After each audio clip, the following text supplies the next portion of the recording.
poor son-in-law rise to power. Chapter 1. God, it's so dirty. Throw it away. You bumpkin, get out of here. A linen bag was thrown out of the villa. The corn, potatoes, and other produce in it were scattered all over the ground. A middle-aged country woman lowered her head and stood at the door in shame. Her hair was all gray. Laurel, don't be angry. I'm going. I'll leave now. Dressed in a high-cut cheongsam, a beautiful woman in her 30s cursed loudly. Shameless bumpkins. That little bastard Sean married into my family. Now you even come to make a connection. How dare you call me that? Get out. You'll only disgrace us when other people see you here. The middle-aged woman felt very humiliated as she bit her lips and wiped away tears. Then she got down and picked up the produce all over the ground. Mom, what are you doing here? Sean Thomas was the matrilocal son-in-law of the Lane family. He went grocery shopping and was surprised to see his mother here. Sean was a young man in his 20s. He wore an apron and carried some food, just like a house husband. This morning, his sister-in-law Chloe Lane slapped him in the face. There was still a print of her hand on Sean's face. Sean, who did this to you? His mother and Thomas hugged him and cried. Mom, it's fine. I'm fine. Sean tried to comfort Anne, but he couldn't help but also cry in grievance. Hey, that's enough. You'd better cry in your small village. Don't cry for attention in front of my house. Hurry up and get out. Laurel Marley, Sean's mother-in-law, looked at them with disgust and disdain. Let's go, Sean. You don't have to put up with them anymore. Let's go back to the country. It's better even if we're going to be farm heirs forever. And held Sean's hand and tried to pull him away, but Sean stood still. Chloe sneered and said in a strange tone, Ms. Whatever, you know nothing. 3 years ago, your son didn't just marry into our family, but sold himself too. How do you think he got the money for your husband's grave?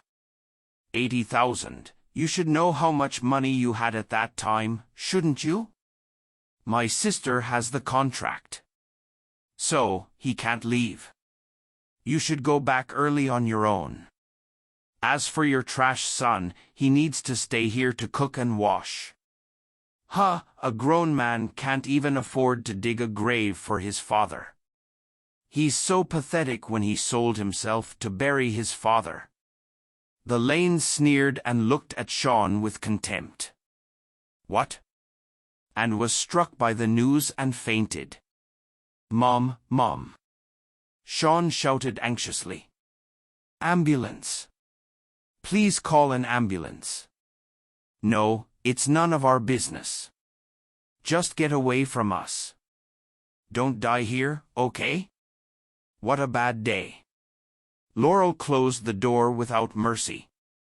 An hour passed. Sean was kneeling beside the bed in the intensive care unit at the hospital, crying bitterly. You need to stop crying. Hurry up and prepare the money for her medical bills. Your mother broke down from constant overwork. She has reached the middle stage of liver cancer. If you can get 300,000 for surgery, perhaps she will have a chance to live on. In the ward, a young nurse with a braid was comforting Sean. The other nurse shook her head and said, mockingly with disdain in her eyes, Amy, forget it. He didn't even pay for the medicines and ambulance today. It's only about 8,000. So, he can't get 300,000. Look at him. All his clothes won't add up to 100. If he could get 300,000, oh soon, pigs might fly. Why would a beauty like Yolanda fall for such a loser? Yolanda Lane, a young lady from a prominent wealthy family in City Q, had an impressive appearance. She graduated from a famous university with a master's degree and is currently the general manager of Lunside Real Estate Company. Sean was a poor man. He only completed high school and was from humble roots. 3 years ago, his father passed away in an accident. He sold himself and became the matrilocal son-in-law of the Lane family, causing a sensation in County Q. All sorts of rumors and insults started to pour in. And the Lanes treated him like a dog. Every day, Sean had to cook, clean the floor, and wash the car and clothes.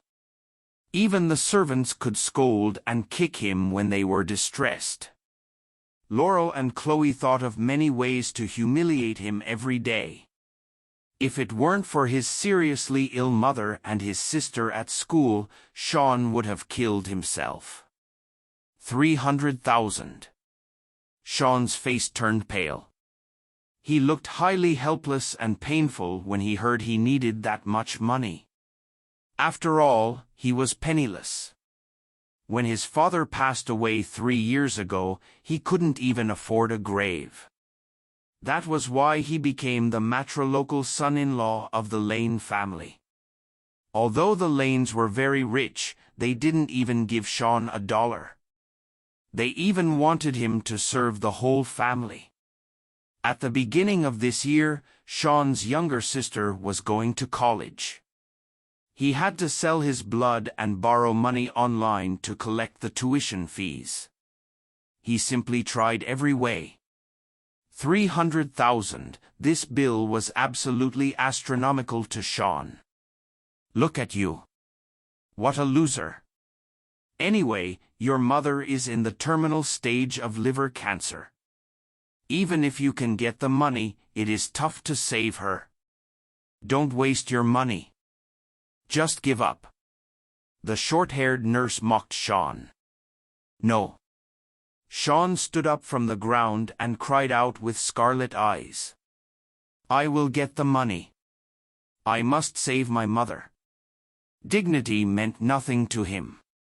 He only wanted to save his mother. After that, Sean ran out of the ward. Did he say that he'll get the money? No, I am going to beg the Lanes.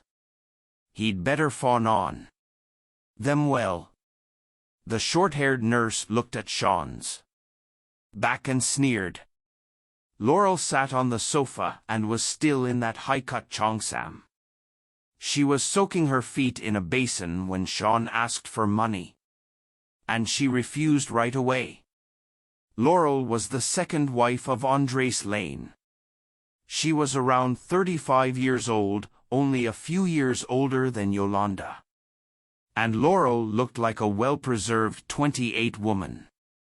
Moreover, she was a model and had a good figure. Her straight and slender legs soaked in the basin were very eye-catching. I'm begging you. My mother needs the money for her illness. Please lend me 300,000. I swear I will return it to you. Laurel smiled disdainfully and pointed at Sean's nose. Sean, who do you think you are? 300,000? You can't even make that much money. Don't even think about it. Please. I can kneel. Sean's face was as red as a monkey's butt when he knelt before Laurel. But Laurel just sneered.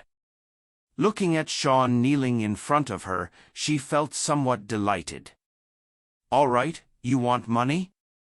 Drink this basin of bath water. What? Mom, you. Sean was greatly mortified. He just wished that he could pour the water on Laurel, but he could do nothing else but tolerate.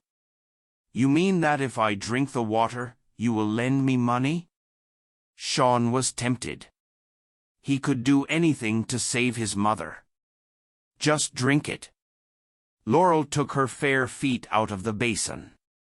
Sean was about to get up and walk to her when Laurel ordered maliciously. Climb over. Climb?